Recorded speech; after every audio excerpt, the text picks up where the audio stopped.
about. So, we shall stagger on, though, don't worry. Sunil Sharma is here, political commentator, host of the Rational Voices with Sunil podcast. Let me just play you, Sunil, another version of that Angela Rayner clip that we played a little bit earlier. And I'd love to hear what you make of this. Here she is, Angela Rayner, the Deputy Prime Minister. Muslim Heritage Month is a great opportunity to recognise the immense contributions Muslims have made and continue to make to British society. I want to thank the Muslim Women's Network UK for leading on this important work.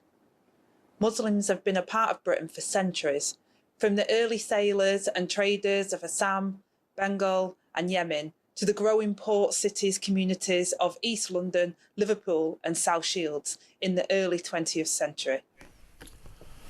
Yeah, I mean, that may well be very well, but why is she doing it? You know, what is the point? I mean, I would imagine, and you may agree with me or not, Sunil, that she's just pandering to the Muslim vote here, isn't she?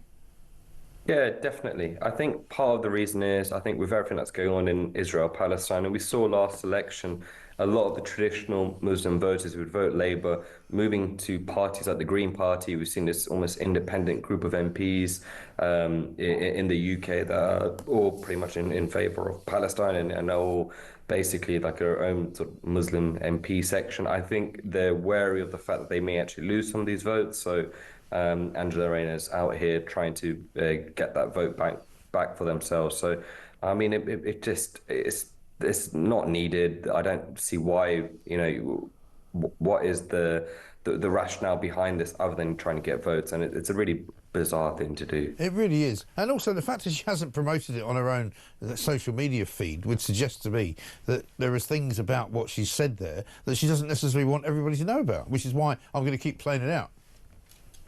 Yeah, I mean, definitely. I mean, yeah, look, at the end of the day, the Labour Party, I think, is trying to probably win back those votes. They've lost some of those votes in the last election. They want to get them back, and I think they're probably fearful of the fact that they may continue to lose them. I think there's a lot bigger issues Angela Rayner has, the Labour Party has in the UK, rather than focusing on a small minority of people in this country, because it's hard, I think, for a lot of them to understand that, you know, 81% of this country is white. So, you know, the demographic isn't that Islamic or any other religion, and I think the focus needs to be more on the majority of this country as opposed to these small fractions. Yeah, absolutely right. And speaking of which, let's talk about Kier Starmer, because Kier Starmer this morning, if you look around the papers and the various bits of coverage of the conversation between Vladimir Putin and Donald Trump last night, it would appear that our Prime Minister has been sort of hung out to dry. You know, he spent most of the best part of the last 2 weeks making out that he's the world's greatest statesman, you know, straddling the globe with his incredible ability to be a bridge between the European Union and America. I think at one point the other day, they all took their jackets off in a sign of solidarity with Volodymyr Zelensky. I mean, how pathetic, ludicrous and kind of sixth form do these people want to be? The European Union is irrelevant. Britain is irrelevant in this conversation. The only real conversation being had is the one that's being had between Russia and America. Definitely. I think it's embarrassing to watch our leader, the United Kingdom leader, have close to no say in what's going on right now in Russia, Ukraine. I don't think Putin, Zelensky, Trump, any of them really care about Sir Keir Starmer's opinion on this. I think for Zelensky, it's as simple as just keep giving me money and I need troops when I need troops. And I think Sir Keir Starmer is just going to comply to whatever the EU wants him to do. So, I mean, it's really, I think what he's shown in the last few weeks, whilst it's been, you know, going trying to global leader, is how he continues to be out of touch with the rest of the UK population. This isn't something that the UK really care about. It's not something that the UK population is worried about. You know, there's some big things going on. We're talking about the benefit stuff I heard you mention about the cuts.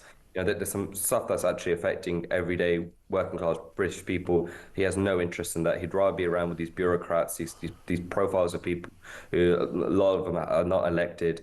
I think that's where he feels very comfortable. Yeah, and I mean, some of the more important things going on in the world, for example, today, in this country anyway, is how much the benefits bill has soared over the past sort of decade or so, how many more people are on the dole than there used to be, and what Liz Kendall's going to do about it. Let's have a look at what she had to say yesterday about not means testing PIP. We will not means test PIP because disabled people deserve extra support, whatever their incomes. Yeah. And, Mr. Speaker, I can confirm we will not freeze PIP either. Instead, our reforms will focus support on those with the greatest needs. And, Mr. Speaker, this is a significant reform package that is expected to save over £5 billion in 2029-30, and the OBR will set out their final assessment of the costings next week.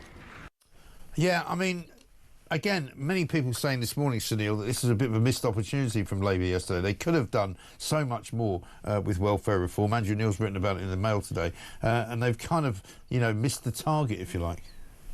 Definitely. I mean, one of the big things that I think even previously the Tory party would talk about, and Labour constantly talk about, is how low unemployment is. Unemployment doesn't include people who are economically inactive. It doesn't include people who are not looking for a job.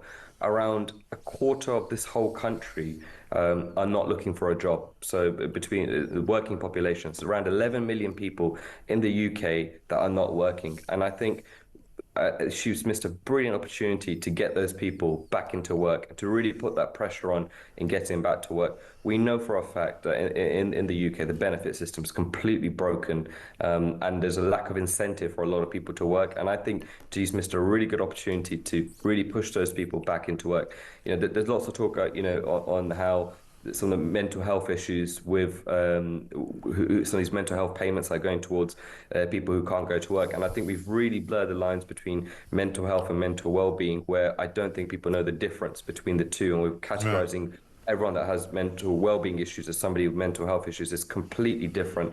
And I think what we're actually doing is we're starving a generation from work. There is no better, I think, no better thing for a young person, middle-aged person, older person than actually getting up and going to work. And I think she's really missed an opportunity to really push people back into employment. Yeah, absolutely right. And I think the other problem is that they say they're going to try and attack the Generation Z, Gen Z problem, where they're going to try and get those people who don't want to work back into work or into work for the first time.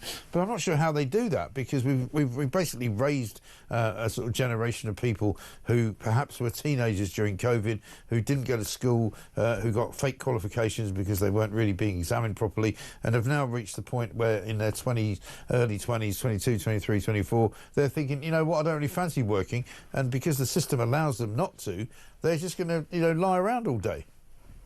Definitely, and I think the one of the sympathies for those young people, I don't think they see the advantage of going to work. I think they see that their lives are not going to be maybe as good as their parents, their generation. So I have some sympathy for that. On the other side, I think we have created a real generation of, I know everyone says each generation's weaker and weaker, but I think this is unprecedented levels of weakness.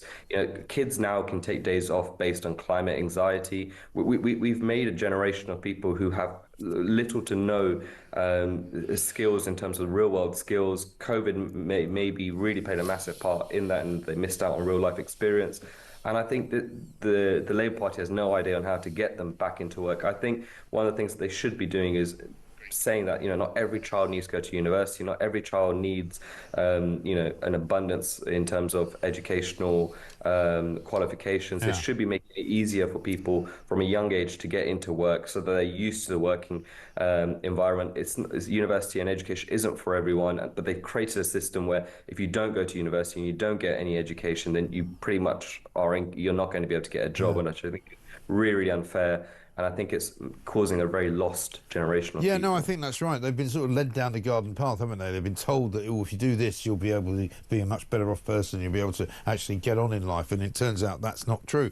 And just to sort of underline that point, if you like, a bit of breaking news for you, Sunil. High Street lender Santander has announced around 750 jobs were at risk of redundancy because they're now going to plan to shut yet another 95 branches. And again, it's sort of death of the high street time, isn't it? People like Santander are probably asking themselves, why do we need to bother having a presence on the high street? We get charged an awful lot of money by the local council to be there. We have to, pay people's, salaries to operate inside it. We might as well just run an online banking system. Well, definitely. The high street is pretty much close to dead in the UK now. No Yeah. one sees the value of going to the high street. I think we've missed an opportunity in terms of with the high street, make it more of an experience-led high street. We should be encouraging maybe more younger families to go there. But I think Santander is a really good example of something that I think we'll continue to see in the banking sector in the UK with banks leaving or cutting jobs in the UK.